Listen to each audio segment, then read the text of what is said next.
اعوذ باللہ من الشیطان الرجیم، بسم اللہ الرحمن الرحیم۔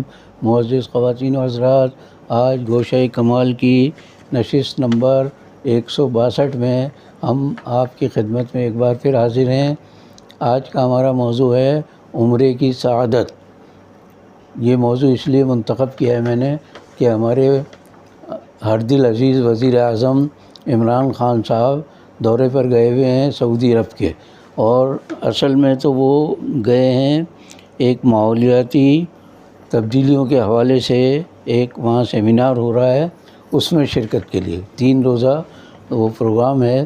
تو لیکن چونکہ وہ پاکستان سے گئے ہیں اور اسلام کا ان کے دل میں بہت درد ہے، تو انہوں نے سب سے پہلے جا کر عمرہ کیا اپنی بیگم کے ساتھ، پیرنی جو کہلاتی ہیں بشرا بیوی، ان کے ساتھ انہوں نے عمرہ کیا، اور عمرہ کرنے کے بعد مدینہ منورہ میں جا کر روضہ رسول پر حاضری دی۔ یہ ہمارے حکمرانوں کا طریقہ کار ہے کہ اپنے آپ کو مسلمان ثابت کرنے کے لیے کہ ہم بڑے اللہ والے ہیں اور مسلمان ہیں اور اللہ رسول سے بڑی رغبت ہے ہمیں، تو اس لیے ہم عمرے اور حج کرتے ہیں اور روضہ رسول پر حاضری بھی دیتے ہیں، دعائیں بھی کرتے ہیں پاکستان کی ترقی اور خوشحالی کے لیے۔ یہ سب کام اگر وہ کریں اپنے پیسوں سے، اور اس کے بعد وہاں سے آنے کے بعد ان میں کوئی تبدیلی بھی نظر آئے، آپ تصور کیجئے کہ خانہ کعبہ کے سامنے کھڑے ہو کر کوئی شخص دعا مانگے اور اللہ سے بہت قرب کا دعویٰ کرے، پھر روضہ رسول پر جا کر، وہاں جا کر تو آدمی کو اتنا شرمندہ ہونا چاہیے اپنے گناہوں پر، اپنے خطاؤں پر، کہ اس کے بعد واپسی پر وہ سارے گناہوں سے پاک ہو کر پھر نئے سرے سے نیکیاں کرے، اور اگر حکمران ہے کسی علاقے کا تو اسے اپنے لوگوں کی خدمت پہلے سے زیادہ کرنی چاہیے، دیانتداری کے ساتھ کرنی چاہیے۔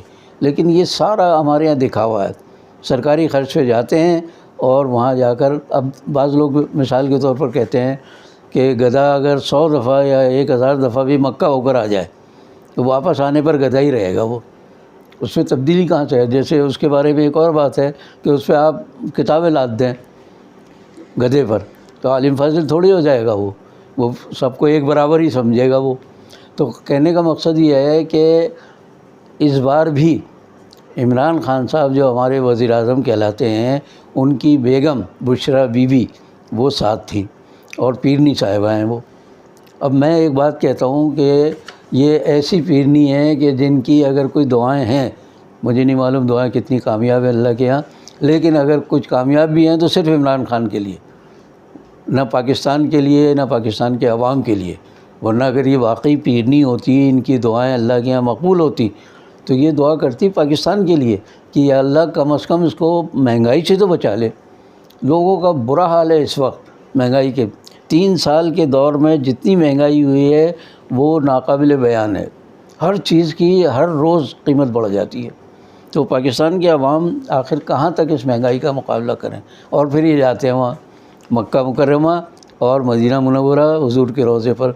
میرے جیسا آدمی اگر اتنے عوام کے ساتھ ظلم کرے، زیادتی کرے، تو اول تو جانا ہی پسند نہیں کرے گا، وہ کیسے جائے گا، کس منہ سے جائے گا حضور صلی اللہ علیہ وسلم کے روضے پر؟ وہاں جا کر کیا کہے گا وہ، اور پھر واپس آ کر ویسے کہ ویسے ہی۔ مقولہ ہے ایک علماء کا کہ جو شخص عمرے پر جائے یا حج پر جائے اور پہلی بار خانہ کعبہ پر نظر پڑنے کے بعد وہ جو دعا کرے وہ دعا قبول ہو جاتی ہے۔ میں بہت گناہ گار آدمی، لیکن میں نے بھی اپنی ذاتی زندگی میں یہ محسوس کیا ہے کہ پہلی نظر پڑنے پر جو دعا مانگی گئی وہ اللہ کا شکر ہے کہ کسی حد تک آج تک میرے ساتھ چل رہی ہے۔ تو اب یہ تو ہزاروں دفعہ جاتے ہیں، سینکڑوں دفعہ جاتے ہیں، اور جا کر ویسے کہ ویسے واپس آ جاتے ہیں۔ تو اس صورت میں کیوں آخر ان کی دعائیں قبول نہیں ہوتی، یا ان میں تبدیلی کیوں نہیں آتی؟ میری حج کی کتاب ہے، اس پر میں نے لکھا ہے کہ جس سال ہم حج پر گئے تھے 30 لاکھ آدمی تھے اس سال، آدمی سے مراد 30 لاکھ عازمین حج تھے اس وقت، مرد عورتیں بچے سب تھے اس میں۔ 30 لاکھ میں سے اگر 10 15 100 آدمیوں کی بھی دعائیں قبول ہو جاتی تو مسلم دنیا کہاں سے کہاں پہنچ جاتی۔ لیکن جس طرح ہم جاتے ہیں وہاں دعائیں مانگتے ہیں، وہاں سے واپس آ کر بالکل ویسے ہی ہو جاتے ہیں۔ وہی جو گدھے کی مثال ہے کہ واپس آئے گا تو گدھا ہی رہے گا وہ، انسان تو نہیں بن جائے گا وہ۔ تو کہنے کا مقصد یہ ہے کہ نہ عمران خان کی نہ بشریٰ بیوی کی دعائیں پاکستان اور اس کے شہریوں کے حق میں کام آ رہی ہیں، اور کسی طرح بھی اس ملک کے حالات بدلنے کے لیے تیار نہیں ہیں کوئی بھی۔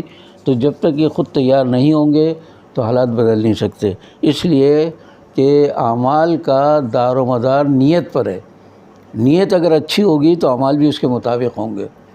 پاکستان کی تاریخ میں مجھے ہوش سنبھالے ہوئے تو شاید 60 سال ہوئے ہیں، لیکن اس عرصے میں نے ایک آدمی ایسا برسر اقتدار نہیں دیکھا کہ جس کی میں تعریف کر سکوں، سوائے ایک میں ذکر کرتا ہوں کبھی کبھی آئی چندریگر کا۔